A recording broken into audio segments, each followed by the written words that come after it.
सबको जय मसीह की और प्रभु यीशु मसीह को महिमा मिले। आज के दिन के लिए प्रभु ने एक बार फिर आज इकट्ठे होकर के प्रभु की इबादत करने के लिए जहाँ पर आने का अवसर दिया, उसके लिए हम प्रभु को धन्यवाद करते हैं। कितने लोग विश्वास करते हैं कि प्रभु यीशु की उपस्थिति हमारे बीच में है? हालेलुया, आमीन। सचमुच वो भला परमेश्वर, उसकी दया, उसकी करुणा हमारे ऊपर बहुत पावरफुल तरीके के साथ आज है, और मैं विश्वास करता हूँ कि वो परमेश्वर हमारी जिंदगियों में काम करेगा, हमारी लाइफ में काम करेगा, और हम बढ़ते जाएंगे प्रभु यीशु मसीह की सामर्थ्य में, उसके अभिषेक में। लास्ट संडे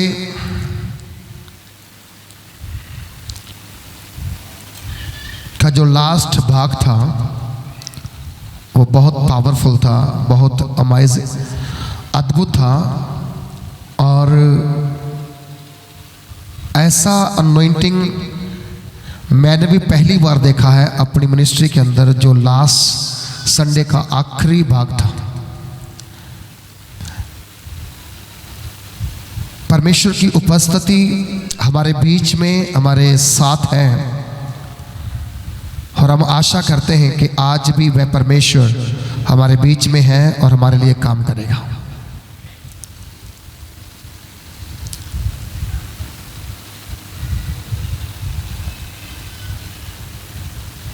परमेश्वर का वचन हमें सिखाता है कि हमारे जिंदगी के अंदर परमेश्वर का होना कितना महत्वपूर्ण है।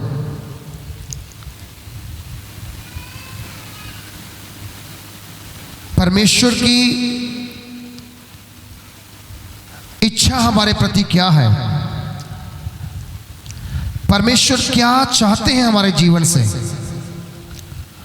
और क्यों परमेश्वर हमारी जिंदगी में आना चाहते हैं। ये बात हम सबको अगर समझ आ जाए तो मुझे लगता है कि हम लोग पूर्णताई से ब्लेस हो जाएंगे, और खुदावंद यीशु मसीह का नाम हमारी जिंदगियों में आदर और महिमा प्राप्त करेगा। कई बार ऐसी सिचुएशंस, ऐसे हालात होते हैं जहां पर हम निराशा भरा जीवन जीते हैं, पर उस वक्त, उस समय आपने ध्यान देना है कि निराशा आई क्यों है, हम निराश हुए क्यों हैं,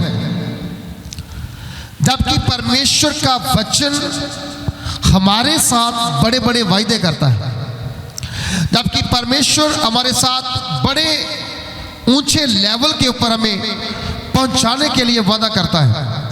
फिर क्यों हम लोग निराशा में हैं? फिर क्यों हम लोग निराशा भरा जीवन जीते हैं? उसके पीछे एक ही कारण है, वो है विश्वास की कमी। विश्वास की कमी। आपको पता, विश्वास की जब कमी आएगी ऑटोमेटिकली आप निराशा का जीवन जीना शुरू करेंगे, और जब विश्वास आपका स्ट्रांग होगा, आपका मजबूत होगा, तो ऑटोमेटिकली आप निराशा के जीवन से बाहर निकल जाएंगे।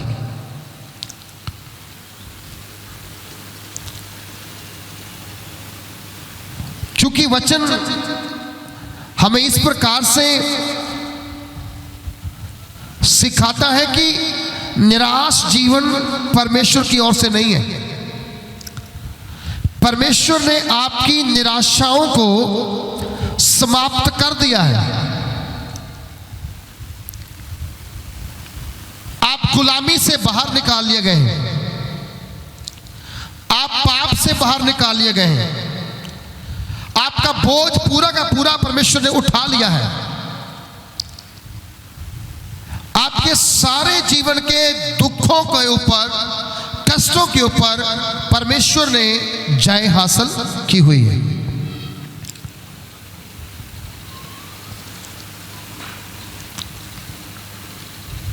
कई बार हमारे जीवन के अंदर जुना नबी का स्वभाव होता है, जुना प्रॉफिट। जुना कौन था? परमेश्वर का अभिषिक्त, परमेश्वर का भविष्यवक्ता था, नबी था वो। और वो नबी जो परमेश्वर की ओर से मिलने वाले मैसेज को सुनता और उसे पूरा करने वाला था। लेकिन एक समय ऐसा आया, एक काम उसे जगह जो बहुत कठिन था, बहुत टफ था, और उस काम को करने के लिए परमेश्वर ने उसे आज्ञा दी कि चल उठ और तू नैनवे शहर को जा। नैनवे शहर में क्या था? नैनवे शहर के अंदर गंदगी थी, पाप था, अपराध था, अनाज्ञाकारी थी। लोग परमेश्वर से अपना मुंह फेर चुके थे, लोग परमेश्वर की इच्छाओं पर चलना छोड़ चुके थे। लोग सिर्फ और सिर्फ अपने मन की सुननी और मन की करना चाहते थे। तब परमेश्वर ने जुना को आज्ञा दी, तुम जाओ और जाकर के नैनवे शहर के अंदर उनकी बदी, उनके पाप के विरोध में क्या कर? प्रचार कर। और जुना ने इनकार तो नहीं किया, परंतु मन में सोच लिया कि मैं जाऊंगा नहीं। इनकार उसने नहीं किया, परंतु मन में ये सोच लिया कि मैं नहीं जाऊंगा, क्योंकि उसे वहां पर खतरा दिखा था, उसे वहां पर कुछ प्रॉब्लम दिख रही थी कि अगर मैं वहां पर गया और पाप के खिलाफ प्रचार किया, हो सकता है नैनवे शहर के लोग मेरा कत्ल कर दें, मुझे मार दें, या मुझे नाश कर दें। तो वो डर गया और डर के मारे वो वहां से जिस जहाज में चढ़ा था, वो जहाज नैनवे शहर को जाने वाला था, वो उसे छोड़ करके तरसीस की ओर जाने वाली जहाज में चढ़ गया। और जब वो गया, अब जहाज जो है बीचों बीच पानी के समंदर में अब जा रहा है, एकाएक समुद्री तूफान उठ खड़ा हुआ।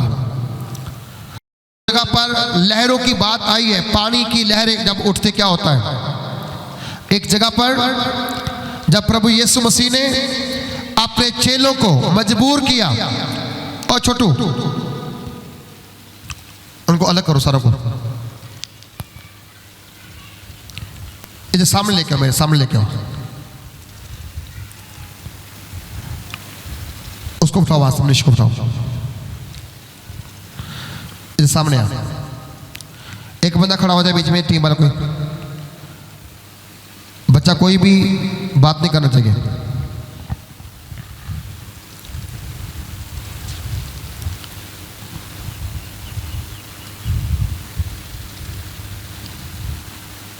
हालेलुया। प्रभु यीशु मसीह ने चेलों को बोला, जाओ तुम झील के उस पार चले जाओ। और वो अकेला प्रार्थना करने के लिए गया। और जब वो प्रार्थना किया, प्रार्थना करने के बाद जब दिन चढ़ने वाला था, चौथे पहर का टाइम था, और एकदम झील के अंदर से तेज हवाएं आनी शुरू हो गई। पानी की लहरें ऊपर को उठने लगी और उनकी बेड़ी जो थी, किश्ती जो थी, वो पानी के अंदर क्या हो लगी? डगमगाने लगी। और चेले ये देख करके डरे हुए थे, सहमे हुए थे। उनको लगता था अगर बेड़ी पलट गई तो हम बच नहीं पाएंगे, क्योंकि झील बहुत गहरी है, पानी बहुत ज्यादा है। और वो डरे हुए थे। इसी डर के बीच प्रभु यीशु मसीह को भी इंटीमेट हो गया कि अब वहां पर कुछ हो रहा है। तो क्या किया? प्रार्थना से उठा और प्रभु यीशु मसीह चलते चलते चलते चलते पानी के ऊपर चल करके उनकी ओर बढ़ने लगा। और जब प्रभु यीशु मसीह पानी के ऊपर चल रहा था, बाइबल कहती है चेलों ने देखा और वो चिल्ला करके बोले, डर के मारे उन्होंने कहा कोई भूत आ रहा है, कोई भूत घोस्ट आ रहा है। जब ये बात उन्होंने सुनी तब प्रभु यीशु ने क्या कहा, डरो मत, हिम्मत रखो, मैं हूं। क्या बोला? डरो मत, हिम्मत रखो, मैं हूं। और पतरस ने कहा प्रभु अगर तू है तो मुझे इस पानी पर चलने की आज्ञा दे। और जब वो पानी पर चलने की आज्ञा मांगा, प्रभु यीशु ने कहा चल आजा। लेकिन पतरस ने चलना तो शुरू किया, वो चलता गया। जब पानी पे चल रहा है, बड़ा आनंद है, बड़ी खुशी उसके मन में। बट क्या हुआ, थोड़ी देर के बाद जैसे ही उसके मन में आया कि पीछे क्या हो रहा है, उसने अपने भाइयों की ओर देखा, साथियों की ओर देखा, वो पानी में डूबने लगा और चिल्ला के बोला, हाँ मैं डूब रहा हूं। तब प्रभु यीशु मसीह ने उसको पकड़ा और उसे क्या बोला, हे अल्प विश्वासी। अल्प विश्वासी मतलब थोड़ी निश्चा वालों, मैं कब तक तुम्हारे साथ रहूंगा। निराशा कब आई? जब विश्वास की कमी हो गई। निराशा भरा जीवन कब उसने महसूस किया? जब उसकी लाइफ में विश्वास की कमी आ गई। आज कलीसिया के अंदर विश्वास की कमी है, इसीलिए निराशाएं उनके पीछा नहीं छोड़ रही है, बीमारियां उसका पीछा नहीं छोड़ रही है, असफलताएं उसका पीछा नहीं छोड़ रही है। जिस दिन कलीसिया के अंदर विश्वास का पूरा जोश आ गया, आप पहाड़ों को हटा देने की ताकत रखने वाले हैं। हालेलुया। आपको जो विश्वास दिया गया है छोटा विश्वास नहीं है, वो पहाड़ों को हटा देने का विश्वास है। अगर पहाड़ हट नहीं रहा है, इसका कारण है कि आपकी निश्चय में कमी है, विश्वास में कमी है। आपको परमेश्वर आपकी प्रॉब्लम के ऊपर जयवंत करना चाहता है, बीमारी के ऊपर जयवंत करना चाहता है, नशे के ऊपर जयवंत करना चाहता है, गरीबी के ऊपर जयवंत करना चाहता है।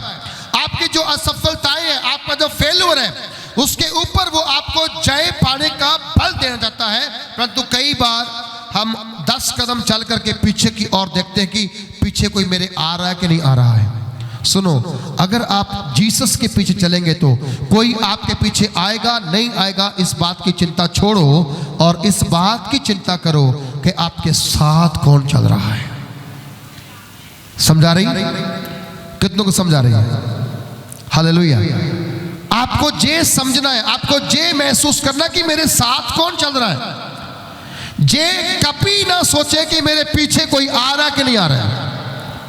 संसार आपको पसंद नहीं करेगा, लोग आपको लाइक नहीं करेंगे, क्योंकि आपने पाप करना छोड़ दिया है, गाली देना छोड़ दिया है, अपनी जिंदगी में बदलाव लेकर आए हैं। इसलिए संसार को आपका बदलाव पसंद नहीं है। आपकी लाइफ चेंज हो गई, इस बात का उनको कोई भी क्या कह सकते कि आनंद नहीं है। वो चाहते कि आप गंदगी में रहें, आप पाप में ही रहें, आप बुराई में पड़े रहें। लेकिन प्रभु यीशु नहीं चाहता कि आप पाप में रहें, प्रभु यीशु नहीं चाहते कि आप गुनाह में रहें। प्रभु यीशु क्यों नहीं चाहते हैं? क्योंकि वो खुद पापी नहीं है, वो खुद अपराधी नहीं है, वो खुद पवित्र है, साफ है, शुद्ध है, वफादार है, विश्वास योग्य है। वो कहता है कलीसिया भी वफादार, पवित्र, विश्वास योग्य बने। हालेलुया। और जो कलीसिया विश्वास योग्य बनेगी, जो कलीसिया पवित्र बनेगी, जो कलीसिया पाक बनेगी, वही अपने जीवन के अंदर चमत्कार को, मिरेकल को देखेगी। आपको तैयार रहना है परमेश्वर के काम को लेने के लिए। अगर निराशा का जीवन आपके घर से बाहर निकलना है ना, तो सबसे पहले आपको अपने आप से बाहर निकलना पड़ेगा। कई बार आप किसी को बोलो प्रार्थना करते हो, बोलता जी हाँ मैं करता हूं। यार तेरी प्रार्थना में कोई दम नहीं दिखता। वो कहते हैं प्रभु दिलों को जानता है। प्रभु कहता है दिल को, मेरे दिल को प्रभु जानता है। हाँ भाई, प्रभु तेरे दिल को जानता है, पर तू अपने दिल को नहीं जानता कि तेरा दिल कितना खराब है। ये बात कह देनी प्रभु मेरे दिल को जानता है, लेकिन सारा दिल के अंदर खराबी कहाँ घुसी हुई है? दिल के अंदर ही है। बहुत सारी प्रॉब्लम्स, बहुत सारा वैर, बहुत सारा विरोध, बहुत सारा पाप, बहुत सारी ऐसी चीजें मेरे दिल में घुसी हुई हैं जो मुझे नहीं दिखती। प्रभु कहते प्रभु सब जानता है। वो तो सब जानता है पर तू अपने बारे में नहीं जानता है। प्रभु यीशु का दास पौलुस ने क्या कहा? तुम नहीं जानते। क्या तुम नहीं जानते तुम्हारा शरीर पवित्र आत्मा का क्या है? हम जानते नहीं, इसीलिए हम पाप से बाहर नहीं निकलते। अगर हम ये बात जान जाए कि हमारा शरीर पवित्र आत्मा का मंदिर है, मैं कहता हूं अगर पवित्र आत्मा का मंदिर आप हैं तो मैं आपको लिख के दे रहा हूं, आप कभी जिंदगी के अंदर असफल नहीं होंगे। आप कभी अपनी जिंदगी के अंदर निराश नहीं होंगे, क्योंकि पवित्र आत्मा निराश करने वाला नहीं है, निराशाओं को खत्म करके आनंद भरा जीवन देने वाला है। हालेलुया, आनंद भरा जीवन देने वाला है। आपको अपनी पहचान के बारे में पता होना चाहिए। आप हैं कौन? कैसे लोग आपको जाने कि आप परमेश्वर के हैं? कैसे लोग समझे कि आप खुदाबंद की आराधना करने वाले हैं? कैसे परमेश्वर के लोगों के ऊपर, हालेलुया, जब आपके ऊपर पवित्र आत्मा आए, सामर्थ आए, अभिषेक आए, तो कैसे लोगों के ऊपर आपका असर दिखे? आपका असर दिखे। कई बार आपका असर इसलिए नहीं दिखता क्योंकि आपकी लाइफ अभी चेंज नहीं होती है। आपकी लाइफ चेंज नहीं होती है। आपकी आंखें, आपके कान, आपका मुंह, आपका देखना चेंज नहीं, आपका सुनना चेंज नहीं, आपका बोलना भी चेंज नहीं होता।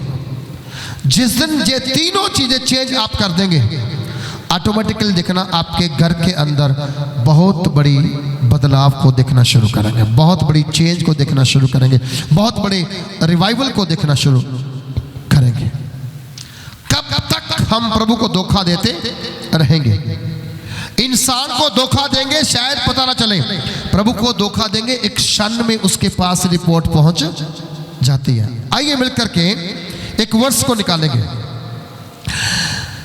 यशायाह नबी की किताब, उसका 61 चैप्टर्स, 61 अध्याय, और उसकी 9 आयत के अंदर एक बहुत प्यारा वर्ड लिखा गया है। आपकी पहचान के ऊपर, आपके जीवन के ऊपर एक वर्ड लिखा गया है। यशायाह नबी 61 अध्याय, उसकी 9 आयत। उनका वंश जाति जाति में और उनकी संतान देश देश के लोगों के बीच प्रसिद्ध हो गई, यानी मशहूर हो गई, फेमस हो गई। कितनों को ये वचन मिला है? आप अपना वचन आप खुद पढ़िए, ऊंची आवाज से पढ़िए। जिनके पास वो अपना वचन ऊंची आवाज, जितनी ऊंची आवाज आप पढ़ सकते पढ़िए।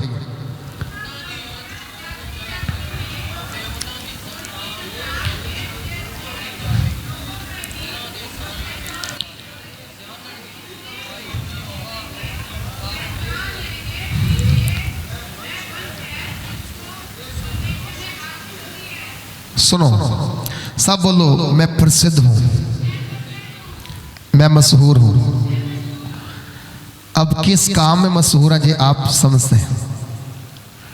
गाली निकालने में मशहूर हो सकते हैं, चोरी करने में मशहूर हो सकते हैं, लड़ाई करने में मशहूर हो सकते हैं, नशा करने में मशहूर हो सकते हैं, कई प्रकार की चीजों में आप मशहूर हो सकते हैं। लेकिन जो फेमस होने की बात बाइबल कह रही है वो डिफरेंट है। वो क्या है? अलग है।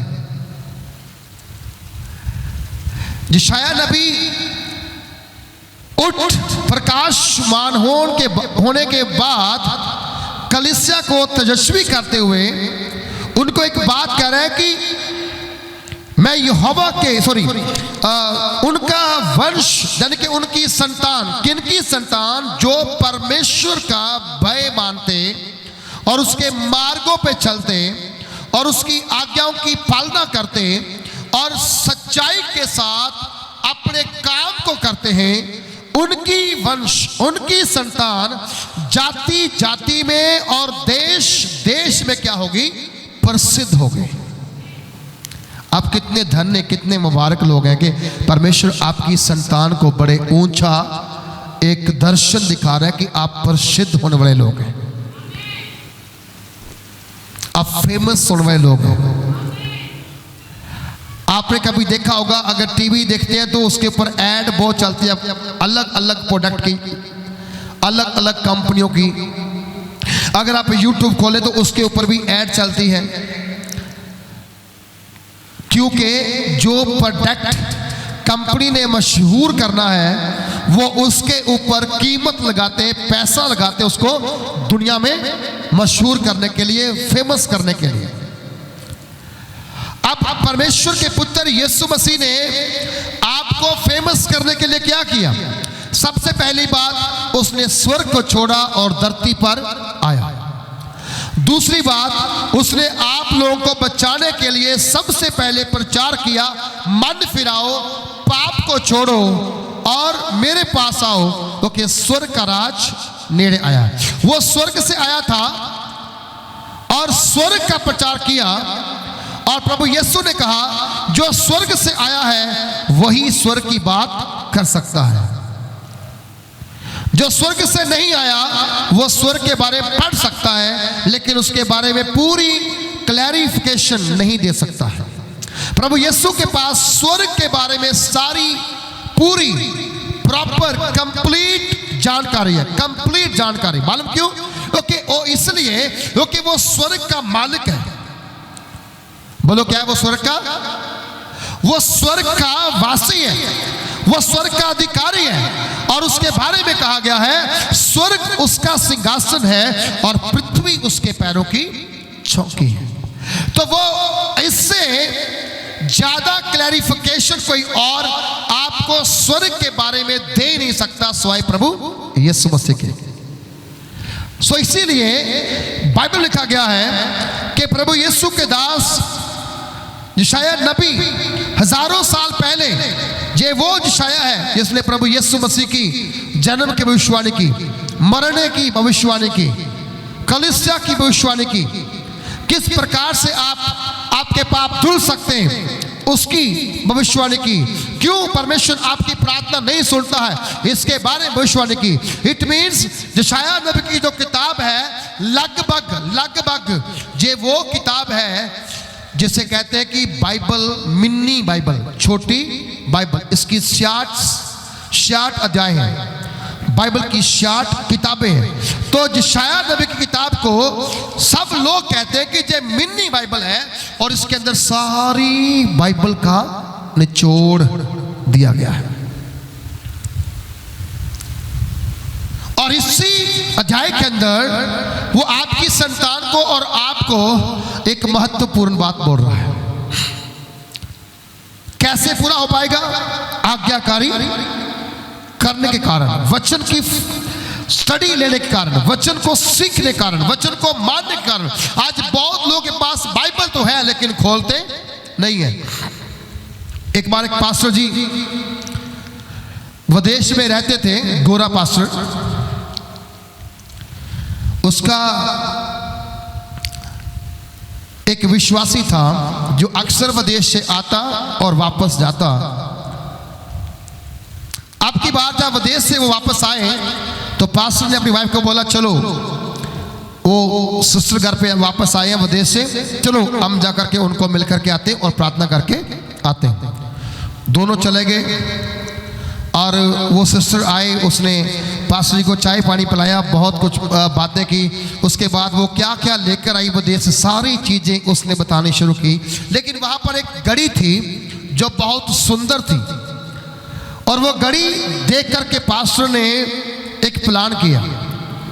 अब जब सारी चीज़ें वहाँ से हटा ली गई तो घड़ी जो थी वो पास्टर जी ने उठा करके अपने हाथ में रख ली। अब सिस्टर उठ के अंदर चले गए। बाइबल के अंदर पास्टर जी ने वो घड़ी छुपा के रख दी। घड़ी उसके अंदर छिपी हुई है, और पास्टर जी ने प्रार्थना किया, अपने घर में चले गए।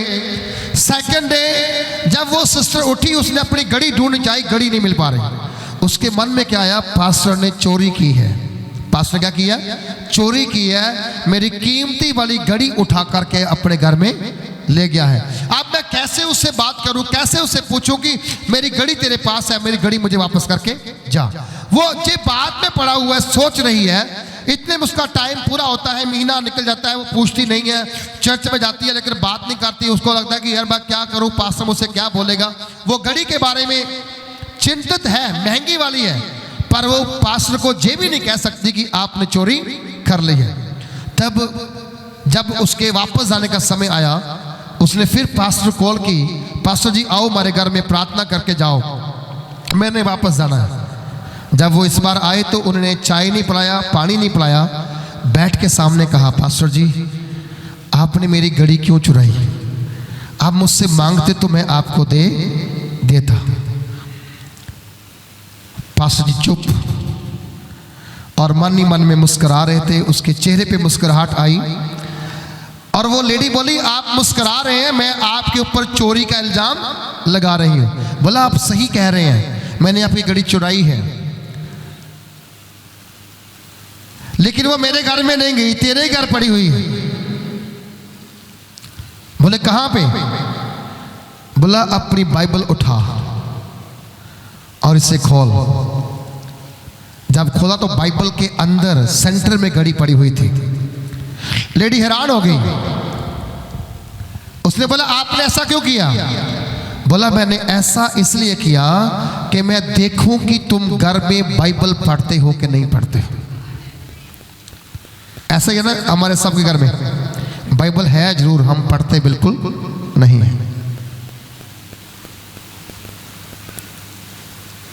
चालाकी की पास्टर जी ने, पर कैसे की? सुधारने के लिए। तब उसके बाद उस बहन ने बोला, सॉरी पास्टर, मेरे मन में बहुत बुरे बुरे ख्याल आ रहे थे आपके प्रति, और जहां तक मैंने कहा था कि मैं पुलिस कंप्लेन करूंगी अगर आप ना माने तो,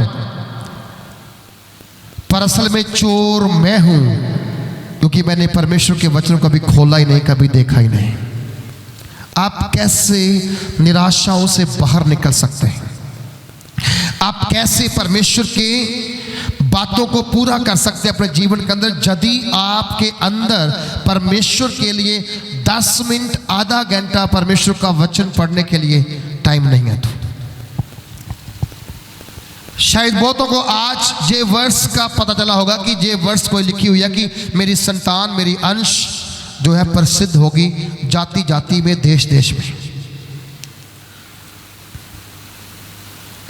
बहुतों को ये नहीं पता होगा कहां लिखा है कि मैं तुम्हें पृथ्वी की सारी जातियों से ऊंचा करूंगा।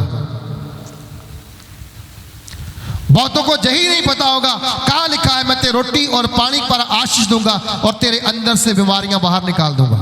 ओके, वचन पढ़ते नहीं। बोलो वचन पढ़ते नहीं। पढ़ना होगा। बाइबल को समझ लीजिए, आपके पास फोन है ना, आप इसे फोन समझ लो। बहुतों के पास फोन है और फोन के ऊपर तो उनका मन नहीं अकता है, लेकिन बाइबल्स पढ़ने के लिए 10 मिनट के बाद ही आभासियाँ आनी शुरू हो जाती हैं, आंखें धुंधली पड़ जाती हैं, दिख नहीं रहा है।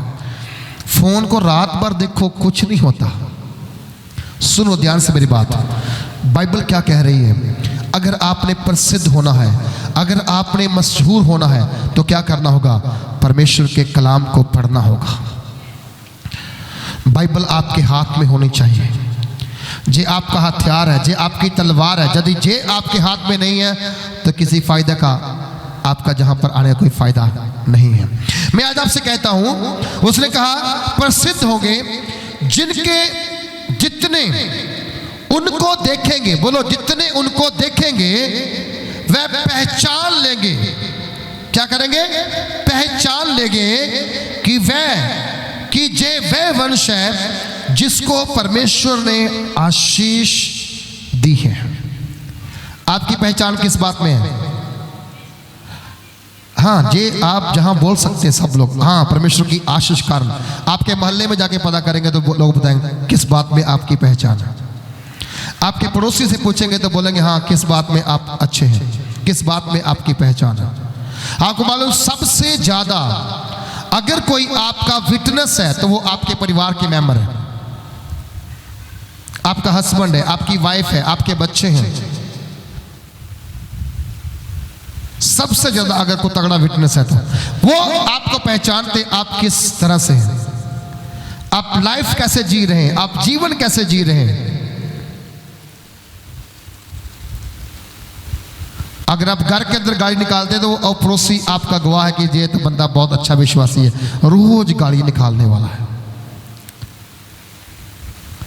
अगर आप हस्बैंड की बेइज्जती करते तो दूसरी औरतें कहेंगी चर्च में जाने से कोई फायदा नहीं, पहली जा रही है तो वो तो पति की इज्जत नहीं करती, मैं क्या करूंगी। कई बार आपकी जबान आपकी पहचान को छुपा देती है, कई बार चुप रहना आपके लिए बेहतर साबित हो जाता है। प्रभु यीशु मसीह चाहते तो कलवरी क्रूस की मौत को टाल सकते थे, खुद टाल सकते थे। उनके पास आंसर थे पिलातूस के सवालों के, यहूदियों के सवालों से, विरोधियों के सवालों के सारे आंसर थे। इवन जब प्रभु यीशु बोलते तो शायद सबकी बोलती बंद हो जाती, पर वो चुप रहा इसलिए कि वो मारा जाए, गाड़ा जाए और तीसरे दिन मुर्दों में से जी उठे। और यही हमारी पहचान है, हम जिस परमेश्वर की वर्शिप करते हैं वह जीवित परमेश्वर है। हालेलुया, यही हमारी पहचान है। और इसी पहचान के कारण आप चर्च में हैं, इसी पहचान के कारण आप दुनिया में जाने जाते हैं।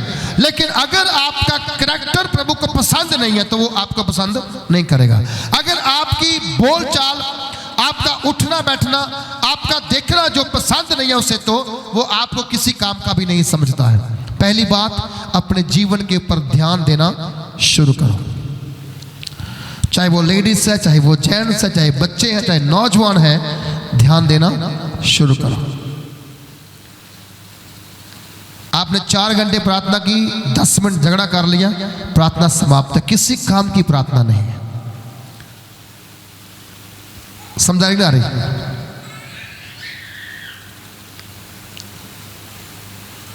आपने पूरा महीना उपवास किया, खाना नहीं खाया, वचन पढ़ा, प्रार्थना की, आराधना की, एक सन में हस्बैंड से झगड़ा कर लिया, क्या फायदा हुआ उसका? उपवास आपको हम्बल करता है, प्रार्थना आपको हलीम करती है। प्रार्थना आपको जवाब देने के लिए नहीं, सुनने के लिए बात करती है। क्यों पौलुस ने लिखा कि पवित्र आत्मा को शोकित ना करो, क्योंकि हम कर रहे हैं। हमारा जबान कंट्रोल में नहीं है, हमारा हाथ कंट्रोल में नहीं है, हम अपने मुंह की राखी नहीं कर सकते। पीछे गीत गाया गया ना कि शेती शेती आ मेरे वल, तो वहां लिखा गया कहता मेरे मुंह ते मेगा आन बैठा, ताकि क्या करूं, इस मुंह से कोई गंदी बात ना बोले जाए, इस मुंह से कोई झगड़े की बात ना निकले, इस मुंह से कोई मजाक की बात ना निकले, इस मुंह से किसी को नीचा करने की बात ना निकले, बल्कि जब भी निकले मैं उसे इक्वल समझूं, मैं उसे बराबर समझूं। अरे मेरा प्रभु कितना महान है। वो कहता है जब मैं बारिश डालता हूँ, मैं नहीं कहता हूँ कि वो पापी है उसके ऊपर नहीं जानी चाहिए, मेरे बच्चे धर्मी है इसके ऊपर ही आए, नहीं, वो बारिश डालता है धर्मियों पर भी पापियों पर भी। वो सूरज रहता है धर्मियों पर भी पापियों पर भी। कई बार कुछ लोगों से मेरी बात होती रहती है, पहले चर्च में आ रहे थे अब नहीं आ रहे, वो कहते नहीं जी वहाँ पर एक बंदा आता है, वो उससे मेरा झगड़ा हो गया, वो मुझे नहीं बुलाता, मैं उसको नहीं बुलाता, इसलिए मैं चर्च में क्या करूँगा। कमाल है ना, एक ही पिता की संतान, एक ही बच्चे, उसी के बच्चे हैं हम लोग, और हम लोग बोल नहीं सकते, बात नहीं कर सकते। हम कैसी जीवन जीने वाले लोग, किस बात की टेस्टमनी हमारे जीवन के अंदर, क्या गवाह है हम प्रभु यीशु मसीह के। प्रभु यीशु ने कहा जुना नबी से बड़ा कोई निशान नहीं है। क्यों? क्योंकि जुना नबी परमेश्वर का भविष्यवक्ता था, उसके मुंह में भविष्यवाणी थी, भविष्यवाणी करता था, पूरी होती थी, लेकिन लाइफ के अंदर अनआज्ञाकारी थी। क्या हो गया? वो असफल हो गया। काम तो परमेश्वर से लिया, पर प्रभु ने एक बार उसे मौत के मुंह में ढाल दिया। क्या आप चाहते कि अब मैं ना सुधरूं और खुदा मुझे उठा करके मौत के मुंह में डाल दे? आप चाहते हैं क्या? बोलो, चाहते हैं आप? क्यों नहीं चाहते आप? क्योंकि कोई नहीं चाहता कि आप मरने के रास्ते में जाओ। कल रात में जहां प्रार्थना कर, मुझे एकदम से पवित्र आत्मा ने कहा एक भाई के लिए प्रार्थना कर, वो बाहर विदेश में यूएसए में। तो मैंने उनको फोन लगाया और वो ड्राइव कर रहे थे। मैंने बोला प्रभु, मुझे बोला प्रार्थना करो। बोला हाँ मैं ड्राइव कर रहा हूँ पास्टर जी, मैंने अपने शहर से कहीं दूसरे जाना, वहाँ पर 2-3 घंटे का सफ़र है, तो हाँ जी आप प्रार्थना कीजिए, बच्चे मेरे साथ हैं। मैंने उनके लिए प्रार्थना किया। जब प्रार्थना किया, प्रार्थना के अंत में मैंने इसको बोला प्रभु की हजूरी तुम्हारे साथ जा रही है, प्रभु तेरे सफ़र को मुबारक करेगा। मैंने फ़ोन काटा। आप जैसे मैं सुबह चर्च में है वहाँ आके बैठा ही था, उसकी बैक कॉल आ गई मुझे सुबह। भाई ने बोला पास्टर जी आपकी प्रेयर के द्वारा कल मैं बचाया गया। मैंने कैसे? बोला कल मेरा बहुत खतरनाक एक्सीडेंट होना था, लगभग 100 से ऊपर की स्पीड की गाड़ी मेरी गाड़ी में ठुकने के लिए बिल्कुल पास आ गई। बोला मुझे नहीं पता कैसे परमेश्वर उस गाड़ी को घुमा करके दूसरी दिशा को मोड़ दिया और मैं और मेरा परिवार बचाया गया। परमेश्वर आपकी चिंता करता है, आपके मार्गों की चिंता करता है, मार्गों की चिंता। आप जिस रास्ते पे हैं उस रास्ते की टेंशन करता है, पर आप क्यों अपने जीवन को सुधारना नहीं चाहते? क्यों? चर्च किसी एक व्यक्ति का नहीं है, मेरा नहीं है, आपका नहीं है, चर्च सबका है। प्रभु ने आपको 5 उंगल दी कि 10 उंगल दी है? बोलो कितने दिए? 5 या 10 दिए? अब ये जो 5 है ये तो ऐसे ही रह सकती है ना। ये जो 5 इधर की है, ये जब ऐसे मिलेंगी तो क्या हो जाएंगी? इसे कहते हैं मेल और मिलाप। बोलो क्या कैसे कहते हैं? मेल और। आपको परमेश्वर ने प्रसिद्ध किस लिए किया है कि आप मेल कराओ। क्या करो? जब हम मत्ती की इंजील 5 अध्याय पढ़ेंगे उपदेश, अपने पहाड़ी उपदेश में प्रभु यीशु ने क्या कहा? धन्य है वह जो मेल तोड़ने वाले, धन्य है जहां मेल करने वाले धन्य है। अगर आप मेल कराएंगे, कल को परमेश्वर आपके परिवार में अगर मान ले खुदा ना करे कुछ गड़बड़ होती है, कुछ अनबन होती है आपके बच्चों के जीवन के अंदर, तो टूटते हैं। परमेश्वर आपके बच्चों को जोड़ेगा अगर आपने किसी को जोड़ा होगा तो। और अगर आपने किसी को तोड़ा होगा तो खुदावंद कल आपको भी वही दिन दिखाएगा। क्योंकि मैं नहीं कहता हूं, बाइबल कहती है जो मनुष्य बोएगा वही काटेगा। उसने नहीं बोला ना? जो मनुष्य बोएगा वही क्या करेगा? काटेगा।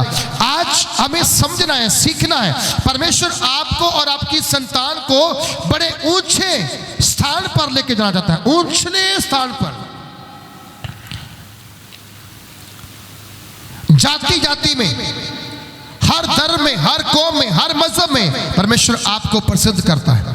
हर देश के अंदर, बोलो हर, हिंदुस्तान में नहीं, पंजाब में नहीं, पंजाब के बाहर, देश के बाहर, हिंदुस्तान के बाहर, पाकिस्तान में, नेपाल में, बांग्लादेश में, भूटान में, यूएसए में, कनाडा में, हर एक दुनिया के देश में परमेश्वर आपको प्रसिद्ध करना चाहता है। किसकी? आपकी संतान को। कैसे? अगर आप यहोवा के नाम की महिमा दिल से करने वाले हैं, आराधना दिल से करने वाले हैं।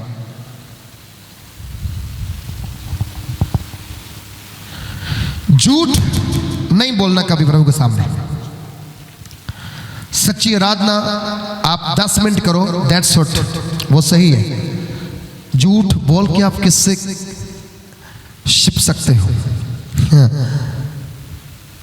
कोई है ऐसा जो छिप सकता हो? एक टीचर ने एक बार बच्चों का इम्तिहान लिया, उनकी परीक्षा की। जब उनकी परीक्षा की गई तो उसने अपने सारे स्टूडेंट्स को बुलाया, उनको बोला जी ऐसी सी बात है, मैंने 2-2 करके सबका इम्तिहान लेना है। उसने बोला ठीक है सर। उसने 2 को बुलाया, उनको बोला जी एक कबूतर तेरा, एक कबूतर तेरा। अब इन कबूतर को तूने मार के लेके आना है, लेकिन वहां मारना जहां तुम्हें कोई भी ना दिखता हो, जहां तुम्हें कोई भी ना दिखता हो। अब दोनों बाहर निकले, एक थोड़ा ज़्यादा हड़बड़ी में था, जल्दीबाजी में था। कई लोग ना बहुत जल्दी अपने मुंह से बात निकालते हैं, ऐसा कर देंगे, वो उनके लिए क्या बन जाता है, गले की फांसी बन जाता है। आपने एक वर्ड्स बोला था प्रचार के लिए, क्या? फाही टूटी जान, हाँ? निर्गमन के अंदर जे एक दिन प्रचार कर रहे थे, कहते हैं फाही टूटी तो जान छूटी। इसका मतलब अभी भी हमारे गले में क्या है? फाही का, फांसी का फंदा है, वो टूटा नहीं है, निकला नहीं है। जब तक वो निकलेगा नहीं आपकी जान छूटेगी। वो बड़ा जल्दी में था, एकदम से फैसला ले लिया मैं जे करूंगा। वो अपने स्कूल के अंदर थोड़ा बाहर गया और दीवार के पीछे देखा, कोई इधर तो नहीं आ रहा है, कोई इधर तो नहीं आ रहा है, कोई उधर से नहीं आ रहा है। उसने पकड़ा कबूतर को, ऐसे जट से मार करके, सर मैंने कर दिया काम, मैं फर्स्ट आ गया, क्योंकि मैंने देखा मुझे कोई नहीं देख रहा था, तो मैंने वहां पर इसको मार दिया। अब दूसरे की बारी वेट कर रहे थे वो लोग, कहते वेट करो, दूसरा बंदा गया, उसको भी देखे वो कहां कब आता है। फर्स्ट तू ही है, वो तू पहले आ गया और तूने काम भी जल्दी कर लिया। अब 2 घंटे बीत गए, 3 घंटे गए, 4 घंटे गए, शाम हो गई, बंदा वापस नहीं आया।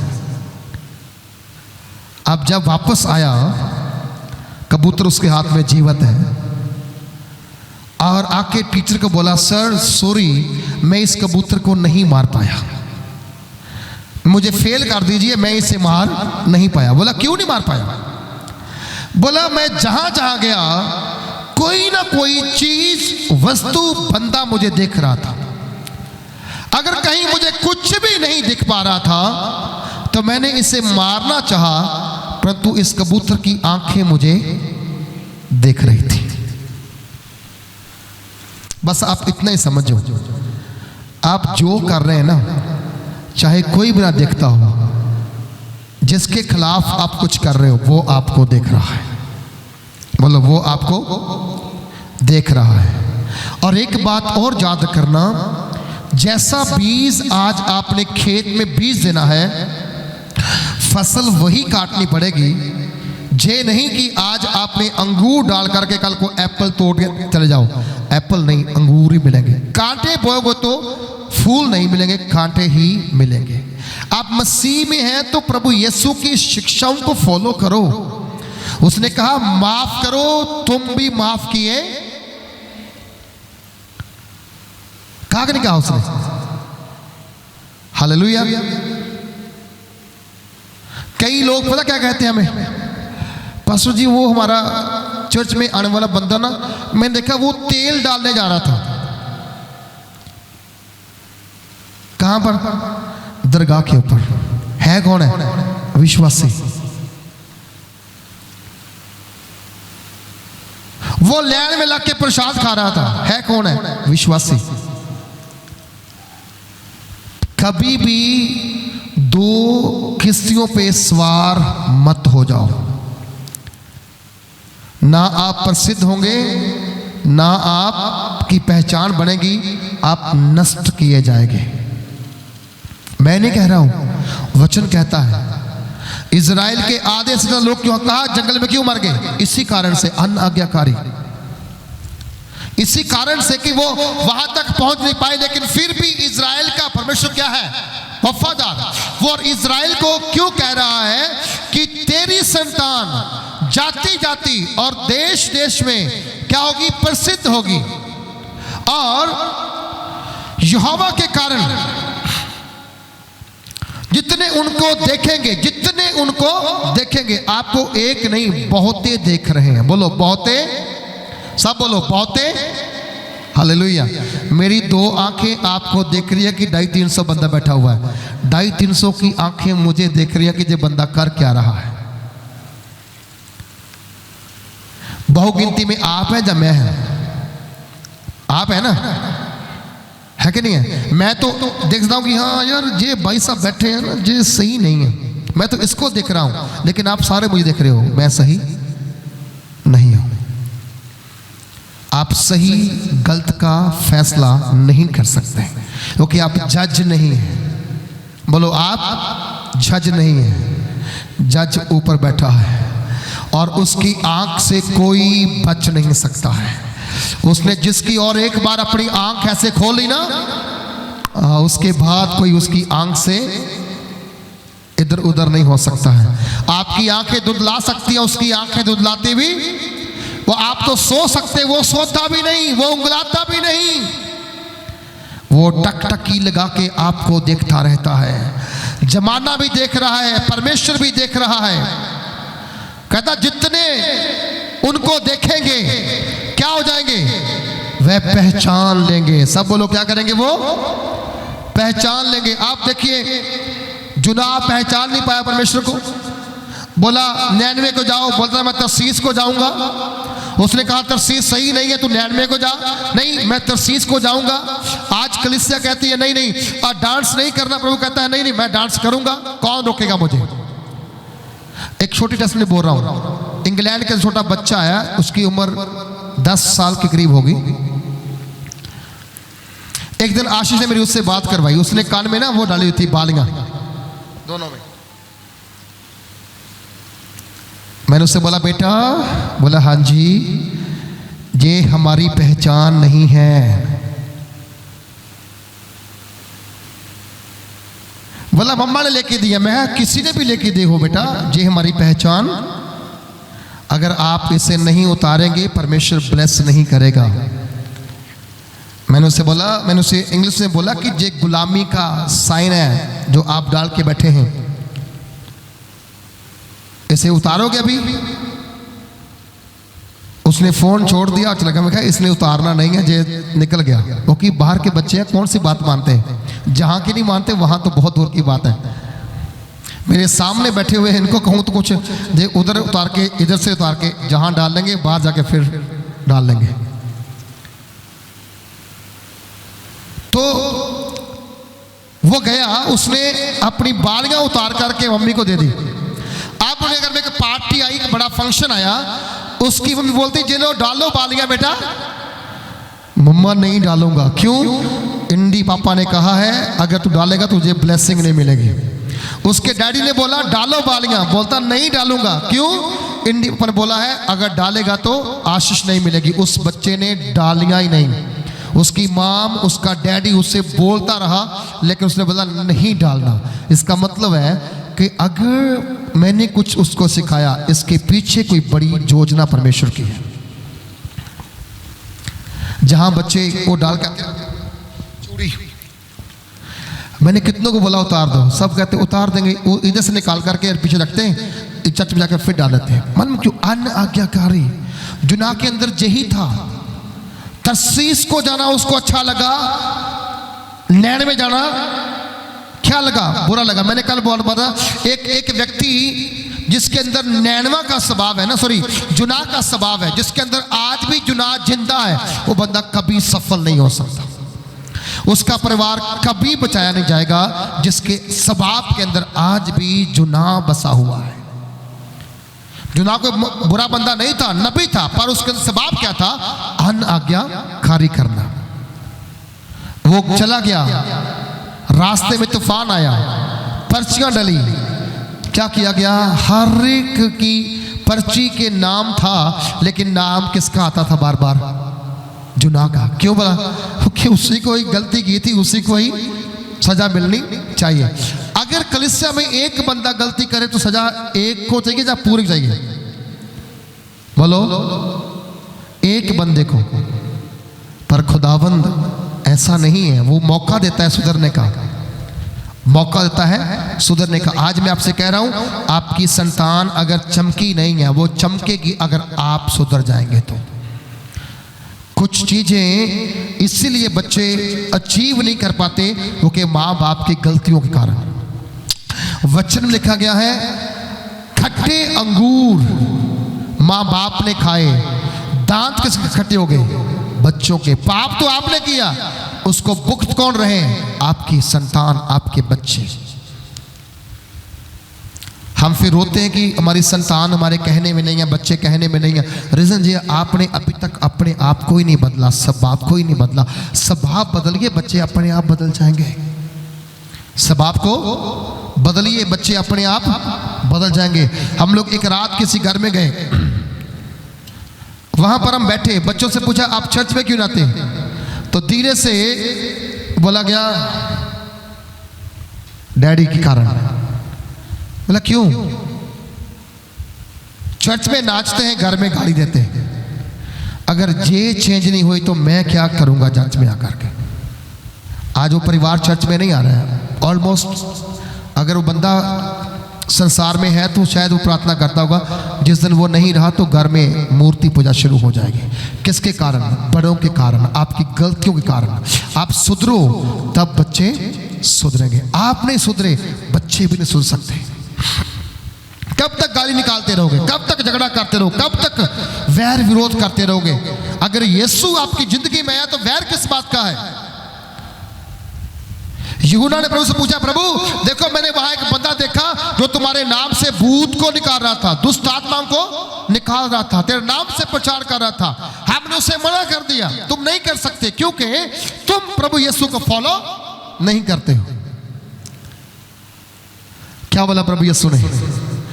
बोला तुम्हें उसे फॉलो नहीं करना, मना नहीं करना चाहिए था। जो ऐसा कोई बंदा नहीं जो मेरे नाम से सामर्थ के काम करे और एकदम से मुझे बुरा कह दे। लेकिन बहुतों के कारण लोग प्रभु यीशु की निंदा करते हैं, विश्वासियों के कारण, मसीहों के कारण, क्योंकि उनकी लैंग्वेज, उनकी बॉडी लैंग्वेज, उनका देखना, उनका बैठना, उनका उठना, उनका बात करना।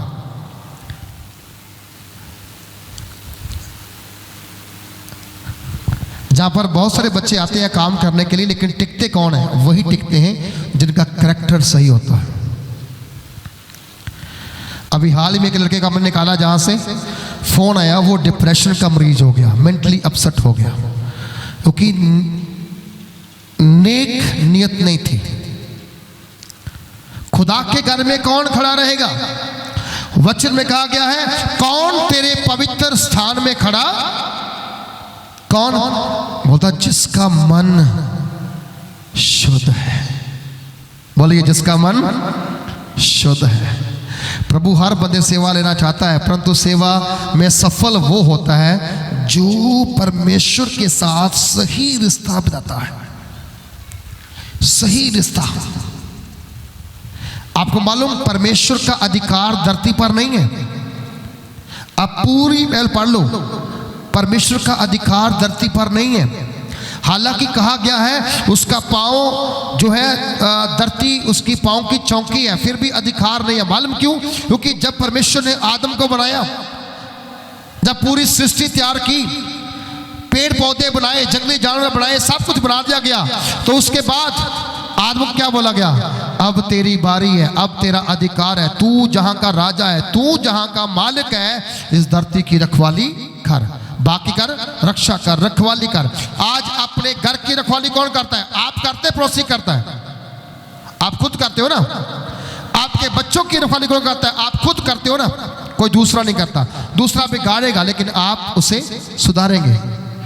परमेश्वर ने आदम को अधिकार दे दिया कि जे आज से तेरे अधिकार में है, स्वर्ग उसके अधिकार में है, वहां कोई इंटर नहीं कर सकता। जब आदम ने बात नहीं मानी, उसे अदन से बाग से बाहर निकाला, तो उसके चारों ओर क्या कर दिया? खंडे की तार। क्योंकि कहीं आदम फिर से अंदर घुसना चाहे। आज धरती के ऊपर पाप है, स्वर्ग में पाप नहीं है। समझा रही? बोलिए धरती पे क्या है? ऊपर पाप है। जहां डीजे है ऊपर डीजे है, जहां दारू है ऊपर दारू है, जहां विचार है ऊपर विचार है, जहां झगड़ा है ऊपर झगड़ा है। हाँ, ऊपर झगड़ा था एक समय, क्या हुआ? परमेश्वर ने उठा करके झगड़ा करने वाले को भी धरती पे डाल दिया। बोला जा वहीं पर झगड़ा कर, वहीं पर बहस कर, वहीं पर लड़ाई कर, तेरा ऊपर काम चलेगा, क्योंकि ऊपर पीस है। बोलो ऊपर क्या है? पीस है, शांति है, आनंद है, सुखद जीवन है वहां पर कौन वहां इंटर करेगा? वो जिसका मन शुद्ध, जिसकी आंखें शुद्ध, जिसका शरीर शुद्ध, जिसके अंदर परमेश्वर का घर बना हुआ है। हालेलुया।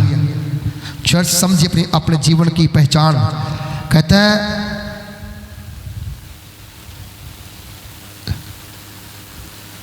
जितने उनको देखेंगे, बोलो जितने उनको, सब बोलो जितने उनको, सब आपको देख रहे हैं, सब मुझे भी देख रहे हैं।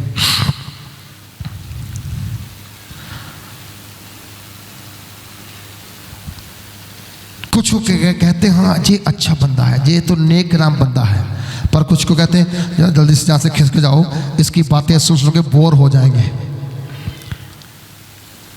आप बदलेंगे तो लोग बदलेंगे।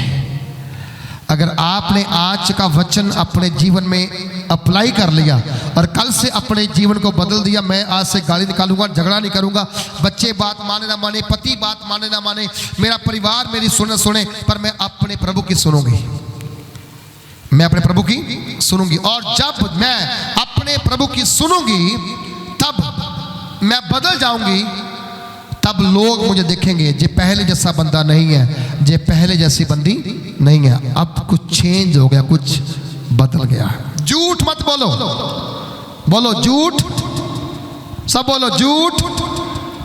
मैंने कल कुछ बच्चों से पूछा आपको टीचर क्या कहते हैं बनने के लिए, कि बड़े हो क्या बनोगे? एक कहता है पुलिस,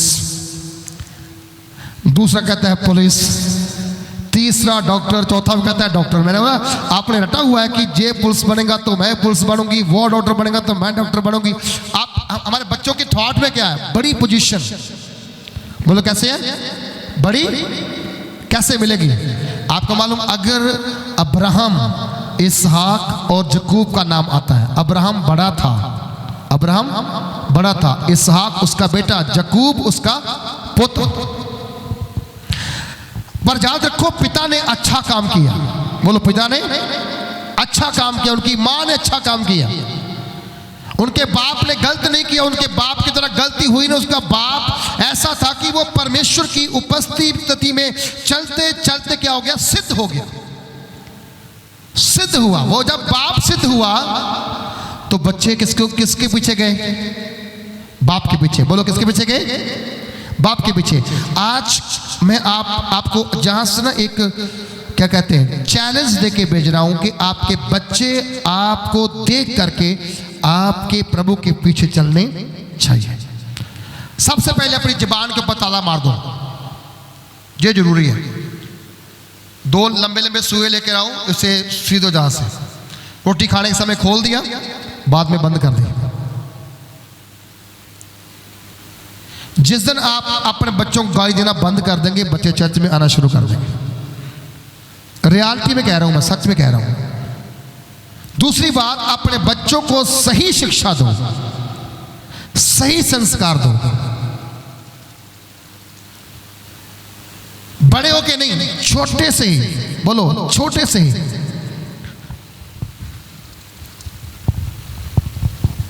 मुझे आशीष ने काम दिया, बोला एक काम करना पापा, मैं नहीं कर पाया। मैंने कुछ लोगों से बात की, हो पाएगा? बोलते जी नहीं हो पाएगा, 2 नंबर बन सकता है। मतलब मैंने नहीं बनाना। उसे एक सर्टिफिकेट चाहिए था क्रिकेट कोच का। वो जिस कॉलेज में काम करता है, जॉब करता है, उस कॉलेज में एक क्रिकेट कोच की जॉब थी, जो तो जे क्रिकेट खेलने वाला था। बोला मुझे बना के दो, पैसे लगते लगा दो। मेरा 2 नंबर में तो नहीं बनाऊंगा। मैंने उसे बोला नहीं बन रहा है। अब इनको उन्होंने फोन कर बोला प्रभु ने मुझे क्रिकेट कोच की जॉब के साथ भी सिलेक्ट कर दिया, विदाउट सर्टिफिकेट के, विदाउट हालेलुया किसी डॉक्यूमेंट्स के। अगर आपकी नीयत साफ है तो परमेश्वर आपकी भलाई करेगा। अगर आपकी नीयत खराब है तो परमेश्वर आपके साथ की हुई भलाई को भी खराब कर देगा। नीयत को साफ कीजिए। नीयतां जिन्हां दियां सच्चियां रब उन्हां नूं मिलदा, तो जिन्हां रब मिल गया फिर उन्हां नूं रहना की है? उन्हां नूं सब कुछ मिल, बोलो सब कुछ मिल, बोलिए सब कुछ मिल जाना है। बोलो हालेलुया। आप परमेश्वर की वाचा को फॉलो करो।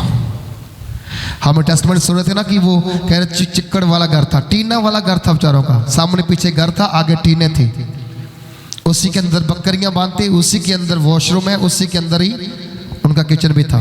आज जाके देखो ਸਬਰ ਦੇ ਨਾਲ ਚਲਦੇ ਜਾਓ ਤੇ ਆਪਣੇ ਆਪ ਉੱਤੇ ਕੰਟਰੋਲ ਕਰਨਾ ਸਿੱਖੋ। ਆਪਣੇ ਆਪ ਉੱਤੇ कंट्रोल करना सीखो। एवं ना कहो कि शायद अपने बत्ती फ्री करती है चलो मेरी जबान भी फ्री, मैं भी फ्री हो गया, जो मर्जी करी जावा। सरकार ने कली बत्ती फ्री की है, तुहानू फ्री नहीं किया, तुहानू उन्हें गुलाम ही रखा होया है। मैं आपसे कह रहा हूँ, अगर आपकी पहचान गलत है तो उसे सही करने की कोशिश करो। बोलो सही करने की, सब बोलो सही करने की। कितने लोग आज के बाद अपने पड़ोसी से प्यार करेंगे? शाबाश। मैं पूछूंगा आपके पड़ोसियों को, ऐसा कोई गांव नहीं जो जिनके पड़ोसी मुझे नहीं जानते, सब लोग जानते हैं। हालेलुया। हर गांव के लोग मुझे अच्छी तरह से जानते हैं। मेरी अच्छाई को भी जानते होंगे, मेरी कमी को भी जानते होंगे। कमी मेरी ये है कि किसी ने कुछ गलत करने को बोला होगा, मैंने किया नहीं होगा, वो मेरे खिलाफ होगा। जैसे एक बंदा मेरे पास आया पिछले दिनों में, लुबाना सिंह, कहता जी एक सर्टिफिकेट भेजना है बाहर बना के फ्रांस, मेरा बच्चा पक्का होना है, बोलो कितने पैसे लेने हैं, वो जरूरी है। मैंने क्या लिखना क्या है? ये लिख दो कि उसने बैप्टिज्म लिया हुआ है। मैंने बोला मैं लिख ही नहीं सकता। क्यों? उसने लिया ही नहीं है। बोला 50,000 देंगे। मैं क्या 50 लाख भी दो, नहीं लिखे देंगे। किसी और चर्च में गया, 5,000 में लिखवा के आ गया। 5,000 में जो काम 50 ने नहीं किया वो 5 ने कर दिया। मुझे मिला, बोला मेरा काम हो गया। मैंने कैसे? बोला मैं चर्च में गया था, वहां से 5,000 में हो गया, मैं आपको 50 दे रहा था। मेरा मुझे 50 नहीं चाहिए, मुझे खुदावंद के सामने झूठ बोल करके मरना नहीं है भैया, सच बोल के अच्छा है। हालेलुया। आपको बता रहा हूं कि वो कहता जितने उनको देखेंगे क्या करेंगे? पहचान लेंगे कि वे वंश है जिनको परमेश्वर ने आशीष दी है। बोलो आमीन। आप क्यों बुलाए गए हो? आशीष के वारिस होने के लिए। बोलो क्या हो? क्यों बुलाए गए हो? आशीष के वारिस होने के लिए। आशीष है आपके जीवन में? बोलो आशीष है आपके जीवन में? आप वारिस हो उसके, इसलिए आपके जीवन में आशीष है। अब इस आशीष को 100 गुना हमने बढ़ाना है, कम नहीं करना। बोलो आशीष को 100 गुना कम नहीं करना। तो क्या करना होगा? पहली बात, जुनाह का सबाब अपने घर से बाहर निकालो, अपनी फैमिली से बाहर निकालो, अपने जीवन से बाहर निकालो। बार बार आज्ञा ना तोड़ो, बार बार अन्य आज्ञाकारी ना करो। अगर एक बार बोला आज से दारू पीना बंद है, इसका मतलब बंद ही है, फिर पीना नहीं है। एक भाई के घर में खाना खाने के लिए बोला मैं तेरे घर में खाना खाना है भाई, और उसकी वाइफ ने बोला जिस दिन से आपने खाना खाया मेरे पति ने दारू पीना छोड़ दिया।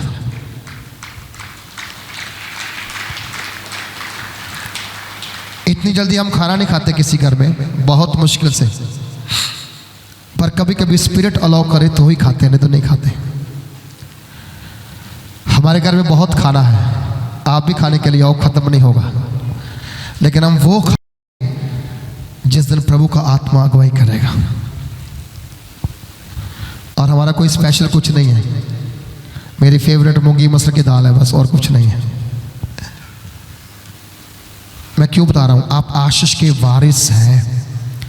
आप क्या परमेश्वर की ओर से आशीष के वारिस हैं? अपने घर में जाओ, अपने बोर्ड के ऊपर, शीशे के ऊपर एक मोटे मोटे शब्दों में लिख के डालो, शीशे के ऊपर लगा दो, जिससे आप जाकर देखते हो ना, रोज अपना चेहरा देखते हो, सुबह दोपहर शाम को लिखो और बोलो मैं आशीष का वारिस हूं,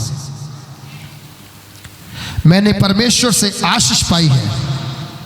आप बोल के देखना, अगर आपका घर पूरा बदल ना गया तो मेरा नाम आगे बदल देना, पूरा घर खुदा बदल देगा आपका। क्योंकि परमेश्वर ने अब्राहम की सोके वाली जिंदगी को बदल दिया। हालेलुया।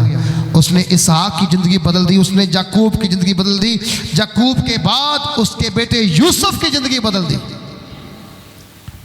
परमेश्वर पीढ़ियों पीढ़ी परमेश्वर है, वो राज्य करने वाला परमेश्वर है, वो बहाल और सफलता देने वाला परमेश्वर है, बर्बाद करने वाला परमेश्वर किसी को नहीं है। यूनाह ने जब मौत को देखा तब पुकारा, परमेश्वर मैं जहां पर बहुत बड़ी मुसीबत में पड़ गया हूं।